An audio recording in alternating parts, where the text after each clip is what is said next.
Hello everyone, welcome to round 2, the highlights of the Pure Japanese Grand Touring Series. This is race 1, there are 2 races, 100km heats, and we had GT5 PASM starting on pole with an epic lap time of 45.0. As you can see, the field was very close and we have 13 racers in this field, and we were just waiting for them to come round to the start of the end of the pit wall, that's where they start the race, just to reduce the Constantino effect. But it would be a very close and tight first corner as they come up to the chicane. It was PASM leading the field up, but then the field closing together 2 by 2 round there, very tight corner. But it was Tony who would then start putting the pressure on GT5 PASM as they came round to the Curva Grande. Tony would then start to try and make a move on PASM to try and take that early lead from PASM as they approached the chicane. PASM defended to the left hand side, Tony was on the right hand side. They came into the braking phase. Tony would stay on the outside and actually take the position away from PASM, which meant Tony got the early lead. PASM then used the whole story of this race, really, the slipstream, to then re-overtake Tony, with MSP J-Town also then coming into the play as well, and these three would have an epic battle throughout this race. As you'll see here, MSP J-Town goes for 1 position, goes for 2 positions, has to pull back in, and then Tony retakes that position, and then J-Town down the inside. It was 3 wide and in the braking, but they sort themselves out and then came out of that chicane unscathed, with PASM losing 2 positions. As you can see, the front 4 built up a bit of a gap. RB26 just kept himself away from the field. But this was the second pack, which was led by Ghost Driver and had a huge battle as well. And basically there were little pairs going on, so you had a free pack there, another free pack and another free pack, and then obviously the 4 leaders at the front. And that was the field there, just racing around. 2 yellow hats fighting each other. Very close teammate battles throughout this field, especially with the yellow hats. And they were fighting. Now you can see the little groups there, 3 by 3 by 3. And each group was trying to catch each other as well as battle for positions in this field. Ghost Driver, one of the first to pit, all about strategy, along with John Killer. Mandatory pit stops are there, so you have to pit, and it was all about trying to gain a few positions by pitting a bit earlier. John Killer made a slight mistake on the chicane, ran too deep and then into the barrier, tried to go around, but he had a few positions then to make up after that mistake. So as mentioned, it was all about strategy, and then Tony dived into the pits to try and do the cutback in the pit stops, come in a bit early. RB26 tried to follow Tony as well, and then it was all about seeing where they would come out and then when the other 2 would keep up. Of course, Ghost Driver had pitted early, but he hadn't made enough time up to catch up to RB26 or Tony. So PASM then pitted, and then it was all about where PASM comes out versus Tony, and PASM had a bit of a gap to Tony initially. PASM coming up to the first chicane though, outbroke himself slightly, ran a bit wide as you see there, and that meant Tony closed the gap and meant this battle was going to rage on until the end of the race with that slipstream battle. So now it was MSP J-Town's turn to pit. Had he picked the right strategy? We were about to find out. These 2 were battling up to the first chicane, and there you go, that's what happened after the pit stops. J-Town had built up enough of a gap to break away from that battle and break away from the slipstream. Spurgey and Outlaw were then having their own little battle, and this was all about strategy again. Spurgey comes in, Outlaw changes his decision right at the last second, and then it was all about who's going to win out of these 2, Outlaw and Spurgey, who's going to come out on top. As we were following Outlaw now out of the pits, as he came out, there was Spurgey making up more of the time difference, and Spurgey breaking away from Outlaw there. As Spurgey then enters the first chicane, followed by Outlaw, and Outlaw had it all to do then.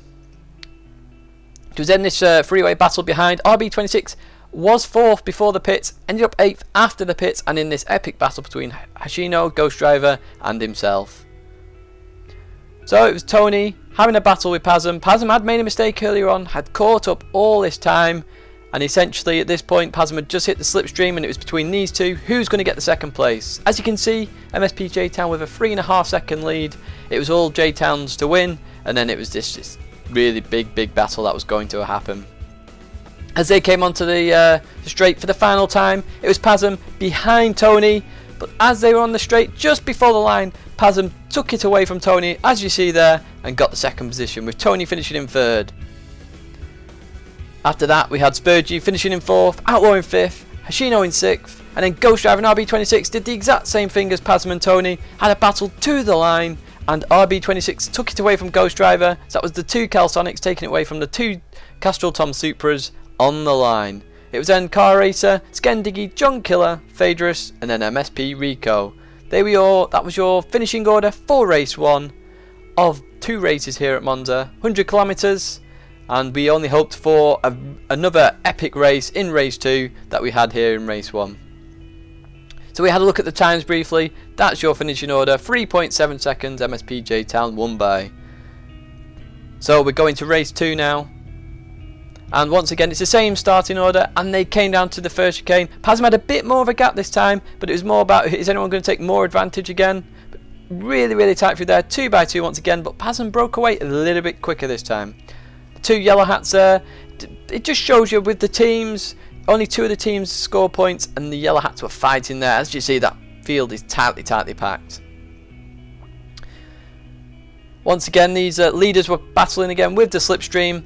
This time it was a group of 7 drivers, not a group of 3 drivers. And MSP Rico ran too wide and then tried to come on the track and nearly hit the barrier there. Came on with a bit unscathed, lost a lot of time though, and had to make his way back up the field.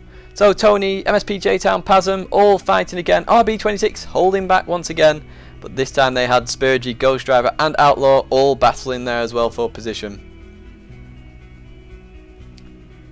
So those 3 broke away initially, also fighting once again, but you got to remember when they're doing this, battling constantly, that you start to lose time again. But it was RB26 making an early pit stop along with Car Racer. So this time it was strategy again. Are they going to get the cutback on the other guys? So they raced out of the pits. So we saw Car Racer then start to warm up his tyres, but then this happened during the race, which we did not want to see. He outbroke himself and ran wide and hit the barrier. Unfortunately, after this incident, he would get engine problems, and that would really be the end of his race. We then had this epic image of 2 Supras attacking Pasm and MSP J-Town, and they would then constantly battle in here, back with a huge pack of drivers. And then the 2 Supras would have a little bit of a tangle there, little bit of contact. We didn't want to see too much of that, but they did survive. And then they would sort each other out at the next chicane. Outlaw then came in the pits to try and do a cutback, and then the rest of the guys would then race round. We wanted to see who's going to come out on top there. Of course, with Outlaw in the pits, are these guys going to pit? Are these guys going to continue on? So they came round the Parabolica. We were waiting to see who's going to do what, and then we saw J-Town in the pits. We saw Ghost Driver go into the pits, and then we also saw Spurgey go into the pits. So that meant Pasm and Tony continued on. This was strategy once again, and this time MSP J-Town was the first of those top 3 to pit. Outlaw made positions there. As you saw, he got the cutback on Ghost Driver. Spurgey came out the pits, ran a bit wide. Ghost Driver ran even wider, and that meant Outlaw did get that position, but it meant these 3 were then in a battle. MSP J-Town came out of the pits ahead of these 3. Gained a bit of time. He was out of the slipstream, and that just gave him that bit of a gap that he needed to break away from those 3 drivers. So it was then, who's going to pit now? Is it going to be Pasm? Is it going to be Tony? Is it going to be both of them? As they came round, we watched, and it was Tony coming in, and Pasm deciding against it right at the last moment. So now it was all about where Tony would come out. Would he come out ahead of J-Town? Would he come out behind J-Town? And he came out behind J-Town. Had to pull in to the left, and J-Town was trying to pull away as fast as he can to get that 1 second gap, break away from that slipstream. And as you can see here, he has just about done it. We were questioning it for quite a while during the race, but he had done it. And then we had this Spurgey, Ghost Driver and Outlaw battle, and Tony was brought into it. So then it was Pasm. Was his strategy of staying out going to be worthwhile? He pitted very, very late on in the race. And as you can see on the map, as you can see there, Pasm had broken away from the field. J-Town is there. He's much further ahead than Tony, so it had paid off. As he came around the chicane there, J-Town had just got into the slipstream, only just though, and it meant that these 2 then would have their mighty battle for the end of this race. It also meant that this turned out to be a 4-way battle for this 3rd position between Tony, Ghost Driver, Spurgey and Outlaw. And as you can see there, Ghost was getting very feisty, trying to get up the positions. Obviously the Supras wanted that 3rd and 4th position, but it was MSP, J-Town and Pazin battling on this last lap. This is the last time they would hit that chicane, and Pazin was the early breakaway from that.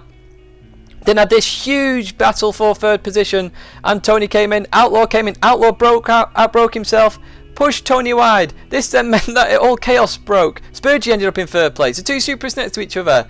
Outlaw was spinning and took out Ghost Driver, so those two were out of the race. Spurgey ended up in 3rd place, and these two had to come back on track. It also meant these two yellow hats of John Killer and Hashino took over those positions as well, and meant Ghost Driver and Outlaw fell in behind John Killer. So as they came round to the Parabolica for one last time, it was who's going to position themselves where. If you remember last time, Pazin used the slipstream on the back straight. This time J-Town was behind. Would the GTR strength of his straight line speed keep him ahead, or would it be J-Town? As they were approaching the start finish line, it was J-Town who took the victory. That was his 3rd win of the 3rd race that they've done. So J-Town 3 out of 3, 100% record. It then finished with Spurgey in 3rd place, avoiding that accident, followed then by Tony in 4th position. Hashino and John Killer in the yellow hats, 5th and 6th position. Started to come across the line here, and then it was John Killer there. In 7th position, Skendigi in his little Honda, but unfortunately it wasn't to be. RB26 once again took it on the line from Skendigi. It was then our MSP Rico in 9th position. He made the mistake earlier on, had made up a few positions, but finishing 9th there. It was then Ghost Driver finishing 10th after that accident on the last lap, followed by Outlaw in the 11th position. Phaedrus finished 12th, with Car Racer after that unfortunate engine damage, finishing 13th and unfortunately a lap down on the field. There were the finishing times, and that was Monza.